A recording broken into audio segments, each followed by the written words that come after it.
न होता तो इसराइल का वजूद मिट चुका होता। नेतन्याहू से ताल्लुकात अच्छे, लेकिन उन्हें काबू रखना होगा। अमरीकी सदर डोनाल्ड ट्रंप का इंटरव्यू, कहा कि मुआहदा करके ईरान ने मुकम्मल सरेंडर किया।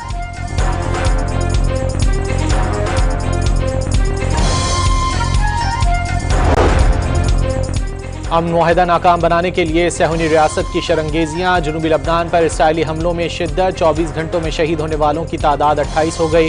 हिजबुल्लाह के हमलों में भी 4 इसराइली फौजी मारे गए। एक इसराइली फौजी के बदले हजारों लबनानी माओं को रुलाया जाएगा। इसराइल के इंतहा पसंद मुशीर सलामती इतमार बिन गोयर की पूरे लबनान को जला डालने की धमकी।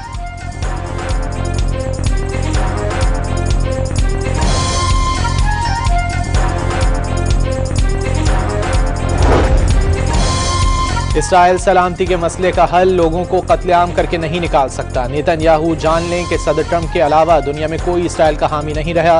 अमरीकी नायब सदर का दो टोक पैगाम, ईरान मुआहदे पर इसराइली तहफ़्फ़ुज़ात यकसर मुस्तरद करती है।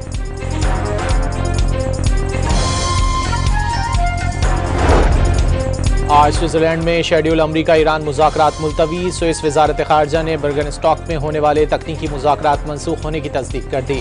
अमरीकी नायब सदर JD वैंस का आखिरी वक्त पर दौरा स्विट्जरलैंड मौखर।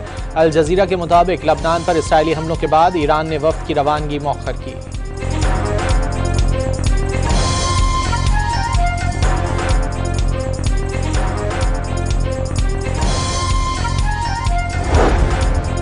अमरीका ईरान मुज़ाकरात में कोई तात्तुल नहीं। मुहर्रम उल हराम के बायस स्विट्जरलैंड में बातचीत का दौर मुलतवी हुआ। पाकिस्तानी टीम को भी वापस बुला लिया गया। वज़ीर ख़ारजा इसहाक डार की करारदाद का मतन।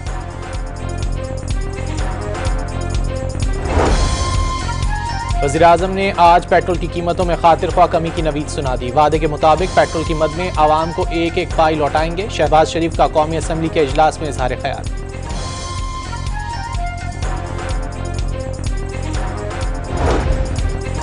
मुआहदे में कलीदी किरदार फील्ड मार्शल ने अदा किया। क़याम अमन के लिए दिन रात 3 माह तक काम किया। वज़ीर आज़म का कौमी असम्बली में खिताब, कहा कि ईरानी सदर से गुज़िश्ता शाम आधे घंटे बात हुई। मसूद पज़िशकियान ने सबसे पहले दौरे पाकिस्तान की दावत कबूल कर ली।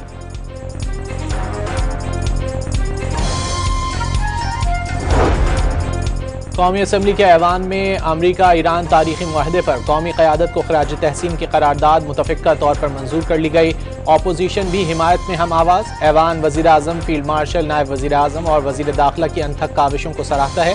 वज़ीर क़ानून आज़म नज़ीर तारड़ की पेश करदा करारदाद का मतन।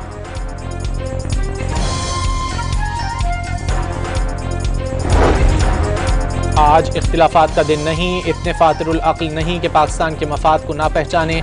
पाकिस्तान की फौज हमारी फौज। अपोजिशन लीडर महमूद खान अचकज़ई का कौमी असम्बली में खिताब। ऐवान में आने के बाद वज़ीर आज़म के अपोजिशन बेंचेस पर आकर कायदे हिज़्ब इख्तिलाफ महमूद खान अचकज़ई से मुलाकात। असद कैसर से भी हेलो हाय।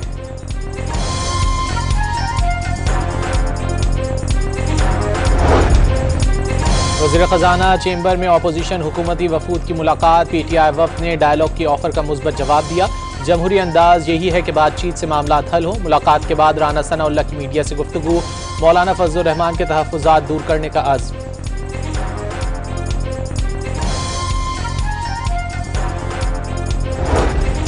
अमरीका ईरान मुआहदे से खित्ते में अमन आएगा। तवक्को है अमरीका अमन अमल दरामद जरूर कराएगा। चेयरमैन PTI की कौमी असम्बली में सहाफ़ियों से गुफ्तगू, कहा कि आलमी मार्केट में पेट्रोल 3% महंगा हुआ तो हुकूमत ने कीमतें 20% बढ़ा दी। अभी आलमी मार्केट में कीमतें कम हुई हैं तो हुकूमत को भी कीमतें कम करनी चाहिए।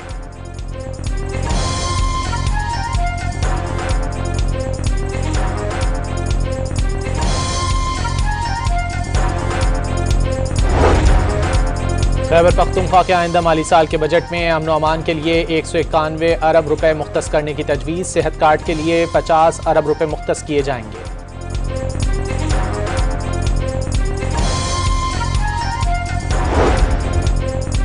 कौमी असम्बली की कायमा कमेटी बराए खजाना ने तनख्वाहदार तबके पर टैक्स छूट की तजवीज़ मंजूर कर ली। हुकूमती इत्तेहादी पीपल्स पार्टी और MQM ने बजट में ऐलान करदा इनकम टैक्स रिलीफ को नाकाफी करार दे दिया।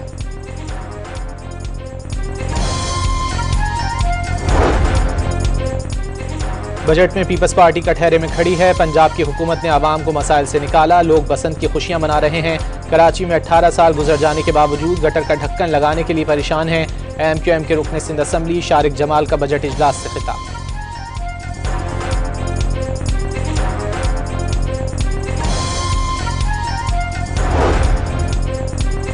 मुल्क भर में मुहर्रम उल हराम की मजालिस का सिलसिला जारी। कराची में तीसरी मजलिस से खिताब करते हुए अल्लामा अकील उल गरवी का कहना था कि कुरान अल्लाह का खिताब है और इससे रिश्ता मुस्तहकम करने की ज़रूरत है।